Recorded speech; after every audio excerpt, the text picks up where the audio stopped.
പ്രിയ ദേശനിവാസികളെ, നമ്മുടെ കർത്താവും രക്ഷിതാവും പാപമോചകരുമായിരിക്കുന്നവനും വീണ്ടും ഭൂമിയുടെ ഏകാധിപതിയായിട്ട് മടങ്ങി വന്ന് സകല രാജാക്കന്മാരെയും പ്രഭുക്കന്മാരെയും തൻ്റെ കാൽക്കീഴിൽ അമർത്തി ഈ ഭൂമിയിൽ 1000 ആണ്ട് സമാധാനത്തിൻ്റെ ആ ഭരണം ആരംഭിപ്പാൻ തുടങ്ങുന്നവനുമായിരിക്കുന്ന ഈ യേശുക്രിസ്തുവിനെ ഒരിക്കൽ കൂടെ നിങ്ങളുടെ മധ്യത്തിൽ നിന്ന് ഞാൻ പ്രസംഗിക്കുകയാണ്.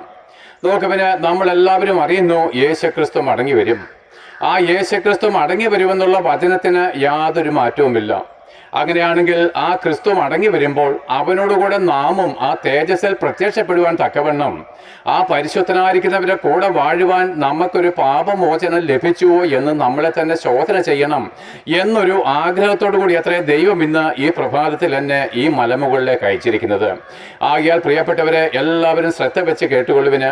മരണമുള്ള എല്ലാവരും അല്പനേരം ശാന്തതയോടെ കേട്ടുകൊള്ളുവിന്. ഒരുപക്ഷെ നിങ്ങൾ ക്രിസ്തീയ മതവിശ്വാസികളോ ഹിന്ദു മതവിശ്വാസികളോ ഇതരമായിരിക്കുന്ന അനുഭവത്തിൽ ജീവിക്കുന്നവരോ സമ്പന്നന്മാരോ ദരിദ്രന്മാരോ പുരോഹിതന്മാരോ അമ്പലത്തിലെ പോറ്റിമാരോ അല്ലെങ്കിൽ തെരുവോരങ്ങളിൽ ആക്രി പറക്കുന്നവരോ ഒക്കെയുമായിരിക്കാം. പക്ഷേ നിങ്ങളുടെ എല്ലാവരുടെയും സ്വഭാവം ഒന്നാണ്. നിങ്ങളുടെ എല്ലാവരുടെയും വിചാരങ്ങൾ ഏകദേശമൊക്കെ ഒരുപോലെയാണ്. എല്ലാം ദൈവത്തിനോടുള്ള ശത്രുത്വമാണ്. എന്ന് മാത്രമല്ല, നമ്മളെല്ലാവരും നാളെ മരിച്ചു പോകുന്നവരാണ്. ആകയാൽ മരണമുള്ള എല്ലാവരും എൻ്റെ വാക്ക് കേൾപ്പിന്. യേശുക്രിസ്തു തൻ്റെ ശിഷ്യന്മാരെ 70 പേരെ ഒരു ദിവസം അവരെ ആ തെരുവോരങ്ങളിലേക്ക് ഗ്രാമങ്ങളിലേക്ക് സുവിശേഷം അറിയിപ്പാൻ അയച്ചു.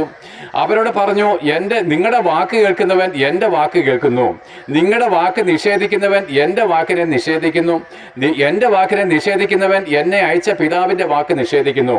ആകയാൽ സുവിശേഷത്തിന് നിങ്ങൾ ചെവി കൊടുപ്പിന്. ഒരുപക്ഷെ നിങ്ങളിൽ അധികം പേരും ക്രിസ്തീയ മതവിശ്വാസികളായിരിക്കാം. കത്തോലിക്കരും യാക്കോബക്കാരും മർത്തോമക്കാരും മറ്റ് പലവിധമായിരിക്കുന്ന ക്രിസ്തീയ മതവിഭാഗങ്ങളിലുള്ളവരാണ് എൻ്റെ ഈ പ്രസംഗം അധികമായിട്ട് കേൾക്കുന്നത്. എങ്കിലും ഒരു ഹിന്ദുമത വിശ്വാസത്തിൽ ജനിച്ചു വളർത്തപ്പെട്ടവനും എന്നാൽ കഴിഞ്ഞ കാലങ്ങളിൽ ഈ യേശുക്രിസ്തുവിനെ അറിയാതെ പാപിയായിട്ട് ജീവിച്ചവനും എൻ്റെ മത ആചാരങ്ങൾക്ക് പൂർണ്ണ ഭക്തിയോടെ ജീവിച്ചവനും ആയിരുന്നെങ്കിലും പാപത്തിൽ നിന്ന് ഒരു വിടുതലോ എൻ്റെ തകർന്നു പോയ ഹൃദയത്തിന് ഒരു സമാധാനമോ നൽകി തരുവാൻ ആ ആചാരങ്ങൾക്ക് കഴിഞ്ഞിരുന്നില്ല. എന്നാൽ ക്രിസ്തീയ മതവിശ്വാസികളായിരിക്കും നിങ്ങളോട് ഞാൻ പറയുന്നു, നിങ്ങളുടെയും കാര്യം അങ്ങനെ തന്നെയാണ്.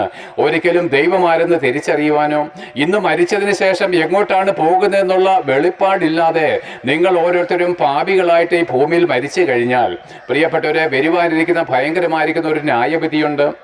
വരുവാനിരിക്കുന്ന അതിഭയാനകമായിരിക്കുന്ന ഒരു ന്യായവിധിയുണ്ട്. പ്രിയപ്പെട്ടവരെ, ആ ന്യായവിധിയെ കണ്ടറിഞ്ഞും ആ ന്യായവിധിയിൽ നിങ്ങളാരും അകപ്പെട്ട് ഒരിക്കലും തീർന്നു പോകാത്ത നരകാഗ്നിയിലേക്ക് നിങ്ങൾ എരിഞ്ഞു പോകാതിരിക്കേണ്ടതിനുമാണ് ഞങ്ങളെപ്പോലുള്ളവർ നിങ്ങളോട് സുവിശേഷം അറിയിക്കുന്നത്.